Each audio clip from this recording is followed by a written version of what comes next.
Hey guys, Spiky Wargamer here, and today I thought we'd talk about Warwalkers. Yeah, that's right, Warwalkers. I know the Codex has been out for a while now, and Warwalkers, they have their place. But I thought it would just be cool to discuss the Warwalkers' evolving role in 40k 6th edition.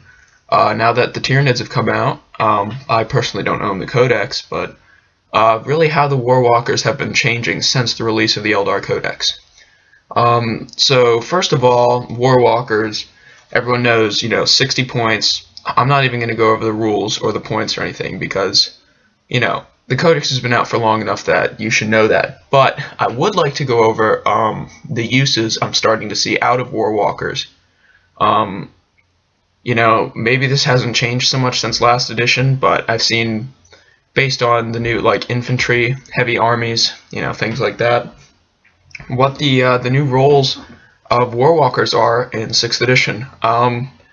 So personally, when I play Warwalkers, I like to use infantry killing. So maybe scatter laser, star cannon, scatter laser, shuriken cannon, things like that.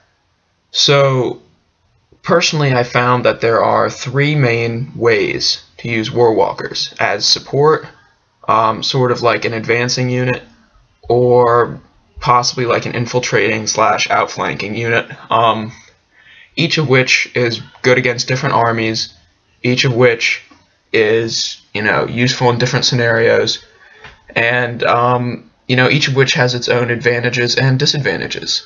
So let's get right into that. Alright, so let's start with the support Warwalker. Generally, this Warwalker is going to need long range, obviously. So you're going to want to equip the Warwalker probably with a missile launcher, 36-inch range, things like that. Or possibly, hold on, sorry, I'm spacing on the range of a scatter laser here.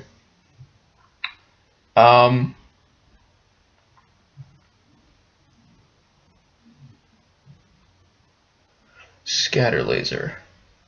Where is it? Wow, this is taking a long time. 36 inches. Okay, that took way too long. Scatter laser, 36-inch range. Missile launcher, 36-inch range. You probably want things with 36-inch range or higher if you're going to be a unit that's sitting back in your deployment zone, unless you plan on facing an army that's coming at you, like Tyranids, possibly Chaos builds, other Eldar, things like that. So your support Warwalkers, you don't really need any upgrades for them. They don't need any moving upgrades. Your tactics with Warwalkers is just to find the linchpin, if there is one in your opponent's army, and take it out. Warwalkers are also great at eliminating troops choices, which is pretty much the only way to win. One of the only ways to win 40k in 6th edition is scoring objectives with troops choices. So that the Warwalkers just sitting back and blasting is good. You are going to be vulnerable to enemy deep strikers. You are going to be a high priority target, so don't expect them to last through the game. Pretty simple. Next build for Warwalkers is really like the advancing Warwalkers, the ones that move up with the core of your force and provide suppressing fire for your troops to get into position. Yeah, so basically, those guys, you may need some upgrades. So if you want your Warwalkers moving forward, chances are you may want star engines, probably not though, because your Warwalkers are going to be shooting most of the time. But, with battle focus, you can run an extra 3 inches, which is nice, I guess. Spirit stones are probably the big one. If you're going to be in either of these two advanced forward roles, moving forward or being sort of like a solo outflank unit, you're going to want Spirit Stones. The ability to shake off, crew shaken, crew stun, keep moving, keep shooting, it's crucial. There's really no other way to put that. As for weapon loadouts, it really depends on the army. Most of the time you're not going to see vehicles, and if you do, you've got other ways to deal with them, like fire prisms. So Warwalker loadouts, I would advise scatter laser shuriken cannon or scatter laser star cannon if you're playing Marines. That's pretty much the only loadout. As for tactics, always make sure they're behind some sort of cover. I wouldn't ever rely on that 5+ invulnerable save. I mean, it's nice if you get caught out in the open or there's deep strikers, but you really can't count on that saving you. So you really want some form of reliable cover. If you can hide behind a wave serpent or a group of wave serpents, that's great. If you can walk through cover the entire way, that's also good. But chances are they're going to be somewhat in the open, so you can't expect your Warwalkers to last long, and that means you need to prioritize your targets. Find what enemy units are going to be a threat to your army and you winning the mission, and use your Warwalkers and their infantry killing abilities to take those out.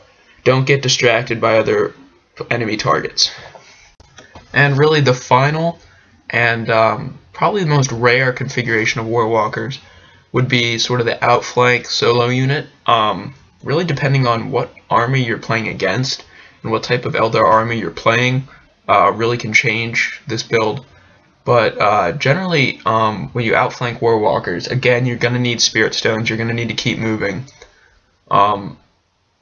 You may or may not face vehicles, depending on the army. Imperial Guard, Marines, I would consider maybe like a Star Cannon and a Bright Lance, possibly. Because the Warwalkers aren't going to have your tank backup. They're not going to have your Fire Prism backup. They're not going to have your other Bright Lance backup. Chances are also they'll be destroyed in 1 to 2 turns. So you have to really consider your targets. That's really the main point of outflanking your Warwalkers, is to pick a specific target and try and annihilate it. If you lose that 1/3 chance, then you're just going to have to adapt. But you know, you really need to pick one target, focus on that target, or that type of target, whether it be vehicles, heavy infantry, light infantry, objective holders, whatever. You need to focus on that target, go after it, and then don't stop until you've eliminated it, or you're really not going to see what you want out of your Warwalkers. You know, I guess just one last thing to keep in mind is that they're not invincible. They're not the best heavy support choice. I personally like them. They're maneuverable. They can mount a surprising array of weaponry. And if you use them the right way, you focus on one target, and you do your best to eliminate that target and not get distracted, I think you'll see massive gains out of your Warwalkers.